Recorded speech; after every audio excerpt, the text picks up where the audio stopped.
Quel est le point commun entre ces trois images ?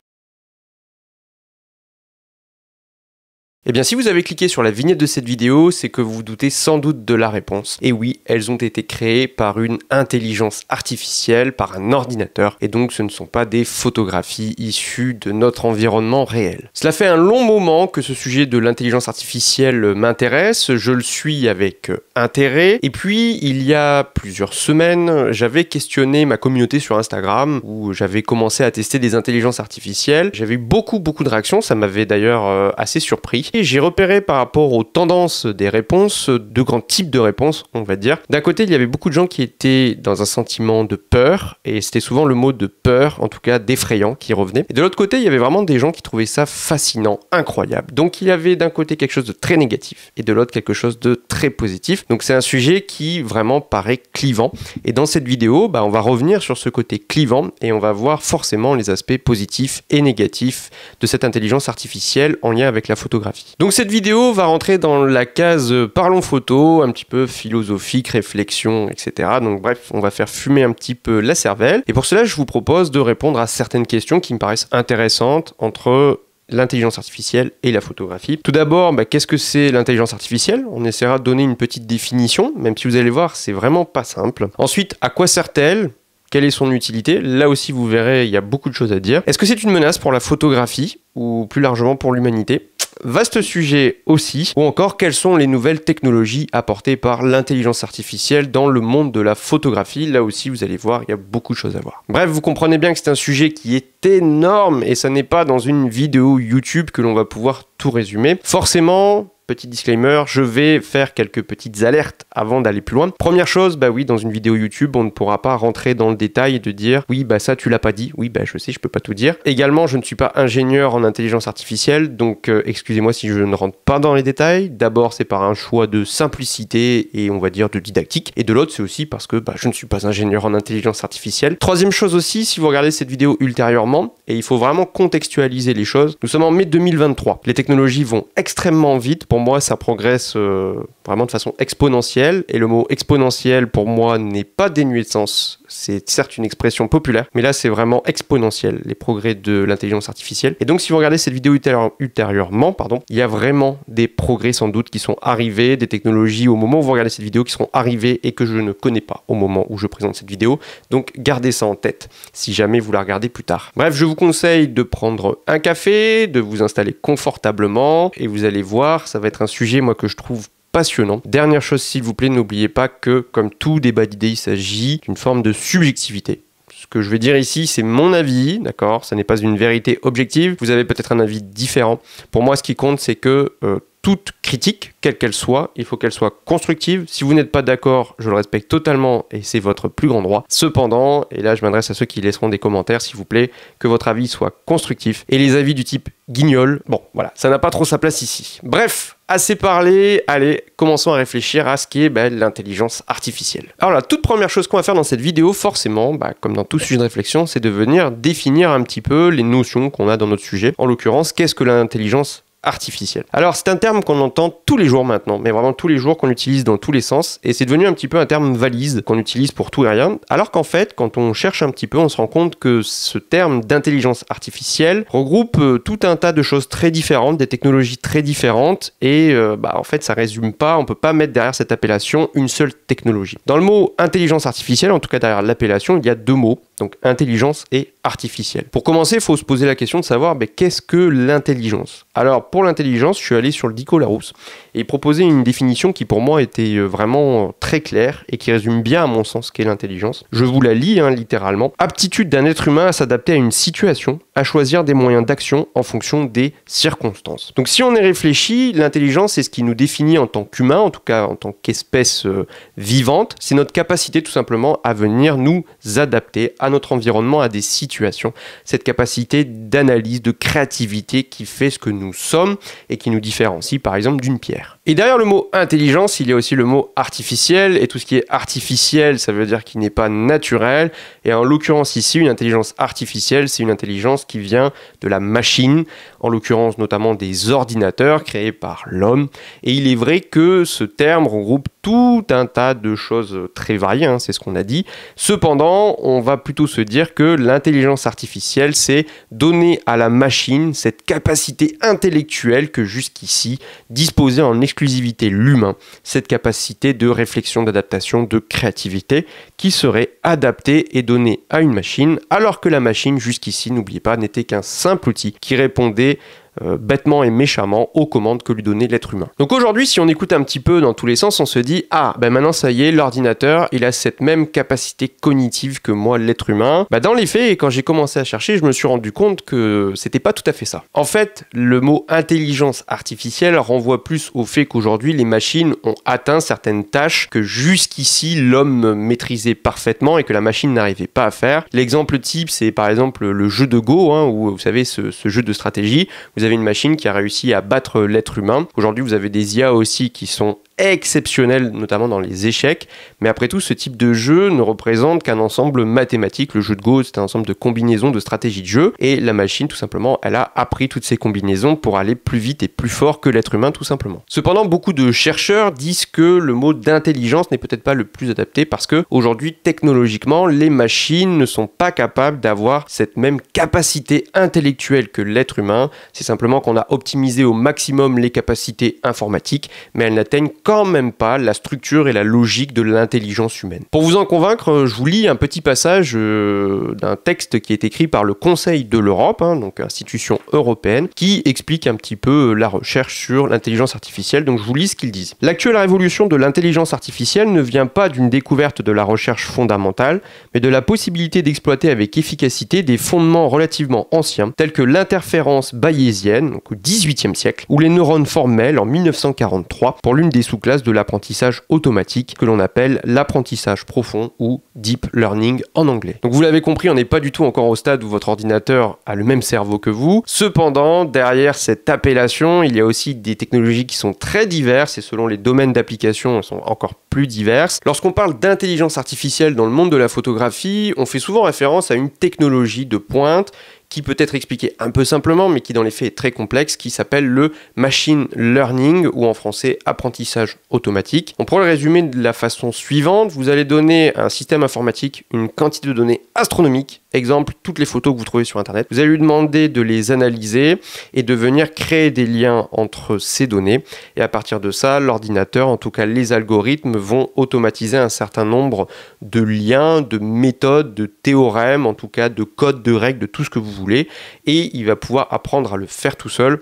Grosso modo, c'est un petit peu comme si avant l'humain devait lui-même faire les codes et que l'ordinateur, à partir de toutes les données, apprenait lui-même à créer les lignes de code. Cependant, l'ordinateur, contrairement à nous, ne part pas de rien, il part d'une base de données, c'est simplement qu'il fait des liens entre toutes ces données pour venir en créer des nouvelles. Surtout avec le machine learning, il y a une notion d'entraînement, en tout cas de test en boucle, en boucle, en boucle. C'est un petit peu comme un sportif, on va l'entraîner à fond et c'est ce qui fait la force d'une intelligence artificielle, c'est que plus on va l'utiliser et l'entraîner, plus on va la régler et meilleure elle sera dans le temps. La moralité, c'est que plus on avance et plus forcément ça sera performant. Donc aujourd'hui, par exemple, toutes les grandes intelligences artificielles de création d'images se reposent sur cette base de données considérable. Aujourd'hui, il n'y a qu'Adobe, par exemple, qui se positionne sur sa propre base de données, alors que les autres intelligences artificielles, Midjourney, DALL-E 2, on en parlera, eux se reposent sur l'ensemble des images qu'il y a sur Internet, ce qui leur permet de créer des images à partir de toutes ces images. Mais vous voyez, ce ne sont pas des images qui partent d'une imagination comme vous, par exemple, vous pourriez avoir dans votre cerveau. Cependant, ces technologies sont extrêmement récentes et on se rend compte à quel point elles avancent vite. Je vous parlais tout à l'heure de vitesse exponentielle et forcément les questions qui arrivent, c'est est-ce que ça va remplacer l'humanité tout simplement? Est-ce que ces technologies sont une menace pour nous? Est-ce que ces technologies sont une menace par exemple pour la photographie? Est-ce que la photographie est amenée à disparaître? Comment reconnaître des photos qui sont issues de l'intelligence artificielle et de vraies photos? Enfin bref, ça ouvre des tas de questions. Et donc forcément la première chose que l'on ressent quand on rentre dans ce sujet, c'est un premier sentiment de peur. Là aussi, si on regarde l'actualité, on se rend compte que c'est pas très réjouissant. Je vais vous donner quelques petits exemples. Par exemple, là en ce début d'année 2023, vous avez une affaire qui a fait beaucoup parler dans le monde de la photo. En effet, vous avez eu le concours Sony World Photography Awards, qui est l'un des plus grands concours au monde de photographie, avec des photographes vraiment de renom, etc. En fait, vous avez eu une photo qui a fait scandale, qui s'appelle Pseudomnésie l'électricienne, donc c'est un portrait de 2 femmes, photo qui a remporté donc la médaille d'or, incroyable. Cependant, en fait, il ne s'agit pas de photographie, ce n'est pas quelqu'un qui a créé cette image, mais c'est bien un ordinateur.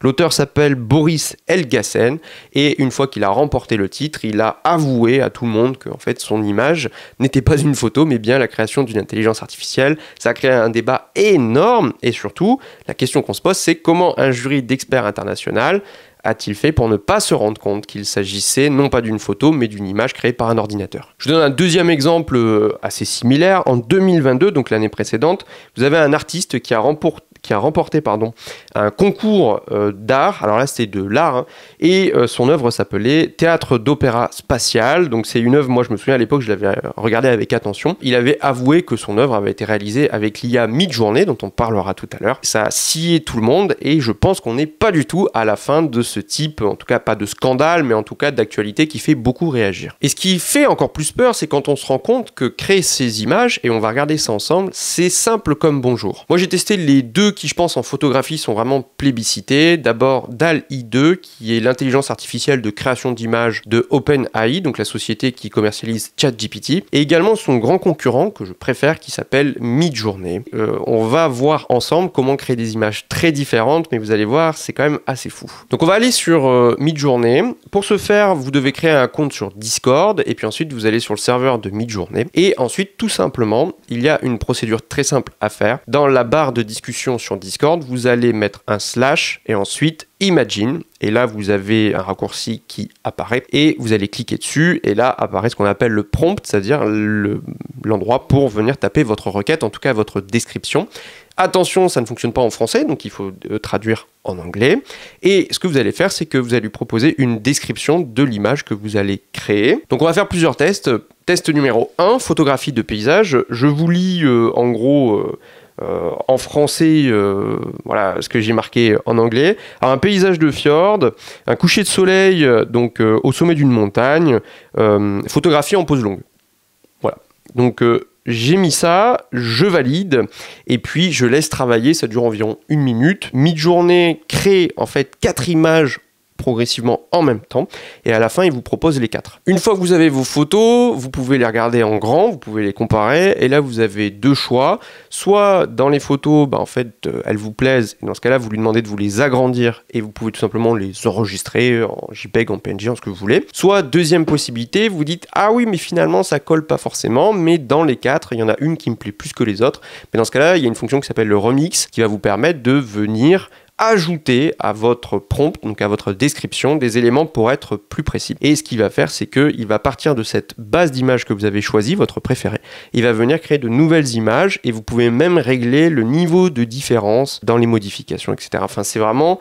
Quand vous prenez le temps, et moi je suis un newbie, hein, moi je suis un bleu, hein, c'est-à-dire que moi je débute totalement là-dedans et j'ai pas du tout l'intention d'aller plus loin, mais j'ai regardé des tas de vidéos de personnes qui sont extrêmement poussées sur Midjourney et qui vous font des réglages extrêmement précis et qui arrivent à avoir des images absolument dingues.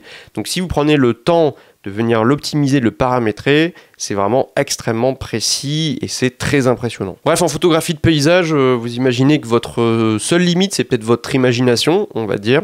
J'ai fait des tests donc avec les deux, avec DALL-E 2 et Midjourney. J'ai préféré les rendus avec Midjourney, que je trouve plus précis, plus beau, plus naturel. Sur DALL-E, il y a des choses qui étaient moins précises, on va dire. Voilà. Et surtout, quand vous testez les différents moteurs dans le temps, vous vous rendez compte que, par exemple, la 5e version du moteur de Midjourney est bien plus puissante que la 4e. Donc j'imagine que les versions suivantes seront absolument folles.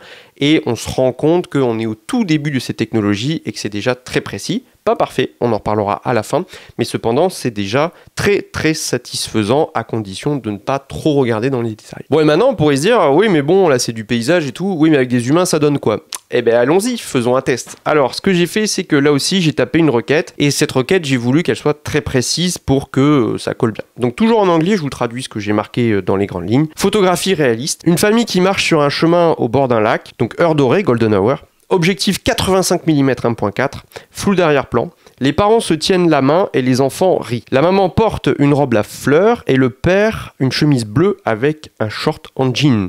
Les deux petites filles sont habillées de la même façon avec une salopette en jean. Et là, vous tapez sur Entrée et il vous sort 4 images. Et les 4 images sont folles. Il y en a une que je préfère par rapport aux autres. Mais en attendant, on pourrait peaufiner l'ensemble et aller dans le détail et vous vous rendrez compte que c'est extrêmement pertinent. À nouveau, si vous regardez dans les détails, vous vous rendez compte qu'il y a des petites incohérences. Mais vous publiez ça sur Instagram où les gens scrollent et font pas attention. Tout le monde tombe dans le panneau, sauf les gens qui ont un œil averti ou qui prendront le temps de regarder dans les détails, chose qui sur Instagram n'existe quasiment pas. Bon, et puis pour s'amuser, moi je suis pas très, vous savez, tout ce qui est graphisme, peinture, etc. Ici c'est une chaîne de photos. J'ai décidé de me dire, allez tiens, on va essayer de créer une photo vraiment ancienne, et pour ce faire, je lui ai demandé une requête version en fait photographie argentique, mais vraiment tout début de la photographie. Donc je lui ai demandé tout simplement de me représenter une femme en uniforme pendant la Commune de Paris en 1871 qui tient une arme, et cette femme, je voulais qu'elle soit donc au centre, et avec derrière elle un bâtiment haussmannien en ruine, parce que c'est la Commune de Paris, c'est la violence, c'est la ruine, etc. Et là, à nouveau, vous vous rendez compte que le résultat est absolument ahurissant, mais voilà, je trouve ça fou. Vous avez le rendu argentique, vous avez cette femme en uniforme, etc. Enfin bref, et on pourrait à nouveau peaufiner. Il y a certes des imprécisions quand on regarde dans les détails, notamment sur le fusil, mais si on peaufinait, et je pense que dans les versions futures, toutes ces imprécisions disparaîtront, et là, ça sera très très difficile de faire la différence avec une vraie photo. Là, je pense que vous commencez à vous gratter la tête, et puis je vais vous montrer encore un dernier petit truc pour vous assommer. On sort de tout ce qui est création d'images, et simplement, en parcourant notamment Instagram, etc., je suis tombé sur une vidéo qui montre aujourd'hui avec l'intelligence artificielle et toutes les dernières technologies ce qu'on peut faire. Je vous montre la vidéo et puis vous me direz ce que vous en pensez après. Here's how you take professional looking portraits with any phone using zero light and zero editing. So first things first, take a picture of yourself using Self-Timer. Now open up the browser on your phone and search for clipdrop.co. This is the AI website that's going to do everything for you. Scroll down and click on Relight and try for free. Simply import whichever picture you want to choose for this. I chose this one. As soon as you import it, you'll see lights there already preset for you that you can move around. Now this is where the fun starts. You can change the color, add or remove lights and move them around, and you can actually see, because of the AI, it can recognize the actual shape of your face. This is all thanks to the powerful AI that makes this possible. Now you simply want to move around the lights to whatever you like and save the final image. And that's how you went from this to this without any editing or equipment. How cool is that? Et bien voilà, quand vous regardez la vidéo, vous vous rendez compte qu'aujourd'hui, à partir d'une photo vraiment basique, on peut réussir à faire des miracles. Moi, je le vois aujourd'hui, par exemple, sur mon Google Pixel, j'en ai parlé sur la vidéo sur le Pixel, avec l'outil gomme, je peux effacer les gens en un coup de doigt, c'est vraiment impressionnant. Enfin bref, on se dit que demain, en tant que photographe, est-ce qu'on aura encore notre place? Et est-ce que demain, les gens auront besoin de passer pour un photographe, pour avoir une belle photo de studio? Ou est-ce que pour juste poster sur les réseaux sociaux, ils n'auront pas besoin de simplement de faire un selfie, de passer par l'appli que vous venez de voir, et puis d'avoir une photo qui fait comme si on était passé par un studio de photographe et d'économiser plusieurs centaines d'euros?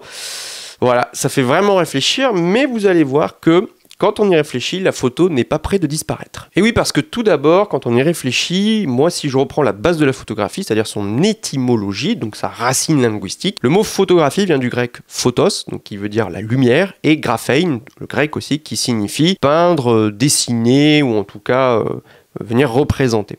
Donc c'est venir représenter la lumière, et c'est ça la photographie, c'est chasser la lumière, chose qu'une intelligence artificielle ne fait pas parce qu'elle crée ex nihilo, donc à partir de rien, des images, à partir simplement d'une base de données. Bien évidemment, si on regarde ça du point de vue de ce que je vous disais précédemment avec Instagram, il est certain que demain, sur Instagram, vous ne ferez sans doute plus la différence entre des images créées par l'IA et puis des images issues du monde réel. Et il est vrai que dans ce sens-là, on peut se dire que c'est mal barré, surtout si vous avez un beau compte Instagram. Oui, mais la photographie, ça n'est pas que ça, et la photographie, c'est aussi la vraie vie. Et donc, à partir de ce moment-là, aucune intelligence artificielle, pour le moment, ne pourra remplacer ce que fait un photographe. En effet, la photographie, ça reste une histoire d'humain, une question de sensibilité, ce qui fait notre intelligence, notre capacité à savoir apprécier les choses, à savoir composer, à savoir gérer la lumière, à avoir le bon regard au bon moment, et faire que, à force, chaque photographe se crée son identité, son travail qui va faire qu'on va le ou la reconnaître. Et aujourd'hui, c'est ça aussi qui fait la richesse de la photographie, c'est que on aime suivre le travail d'un ou d'une photographe.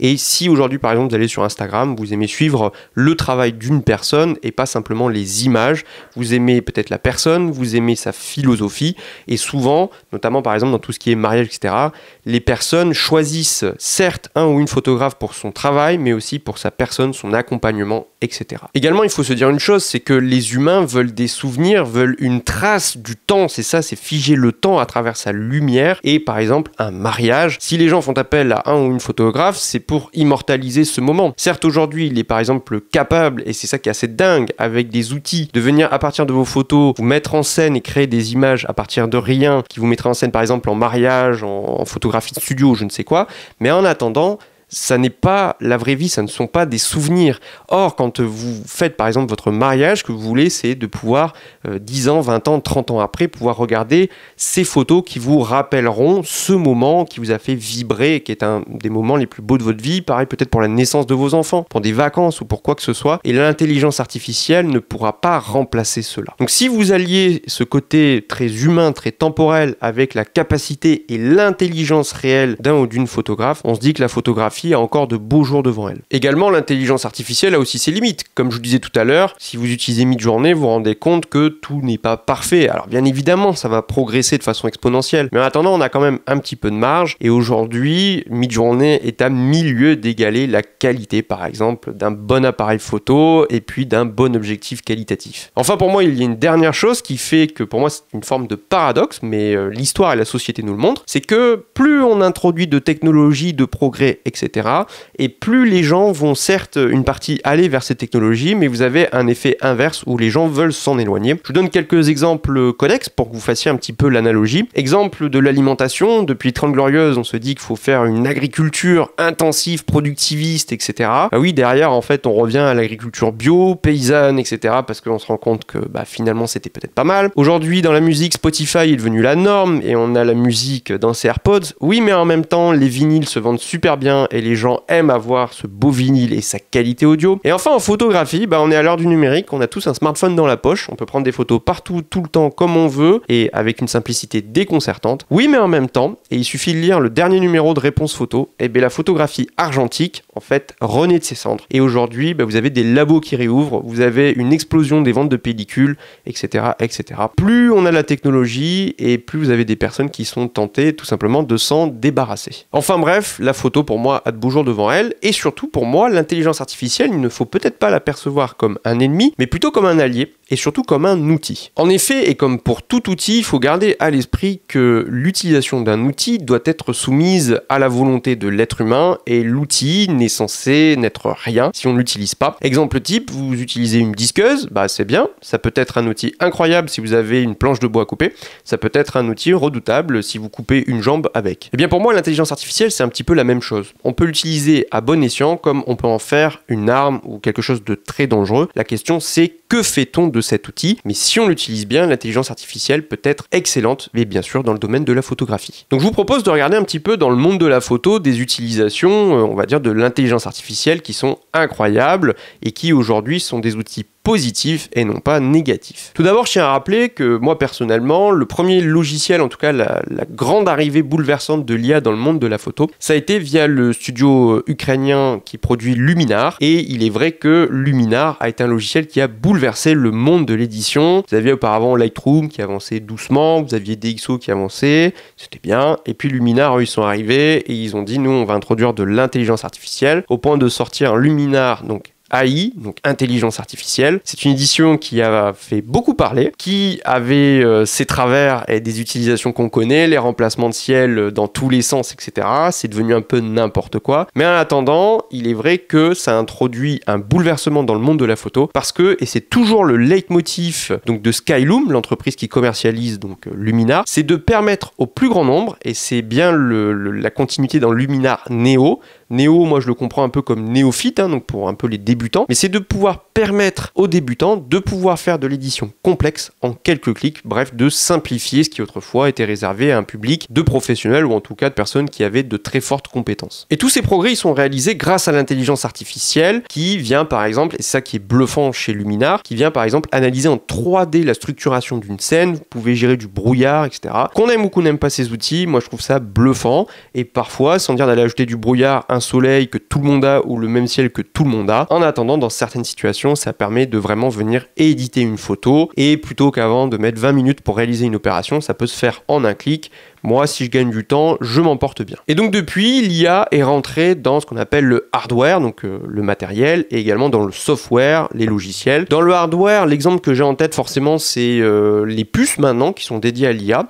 Sony l'a intégré à l'A7R5, si je me trompe pas, c'est aussi dans le ZVE1, sur les technologies d'autofocus, qui sont maintenant très très performantes parce que il n'y a plus cet effet de pompage quand par exemple on passe, notre sujet passe par exemple derrière un obstacle ou quoi. L'IA permet de garder la mise au point, enfin bref, c'est extrêmement réactif, c'est prédictif, c'est incroyable, et dans ce cas-là, je pense que personne ne se plaindra le fait d'avoir un autofocus qui fonctionne encore mieux. Du côté du software, vous avez des tas d'applications maintenant et tous les logiciels s'y mettent. Forcément, on pense à Photoshop. Alors, sur Photoshop, vous avez carrément ce qu'on appelle les neural filters, donc des filtres neuronaux. Entre guillemets, c'est assez fou, ça permet de faire des opérations qui étaient auparavant très complexes en quelques clics. Vous pouvez, alors après, encore une fois, qu'on aime ou qu'on n'aime pas, mais vous pouvez modifier par exemple le visage d'une personne en changeant son émotion. Quelqu'un qui tire la gueule, vous pouvez tout simplement lui faire sourire. Vous pouvez appliquer par exemple des changements dans les paysages au niveau, je sais pas, vous avez un paysage ensoleillé, vous le faites passer sur un paysage enneigé. Vous pouvez agrandir la définition d'une photo grâce à l'IA.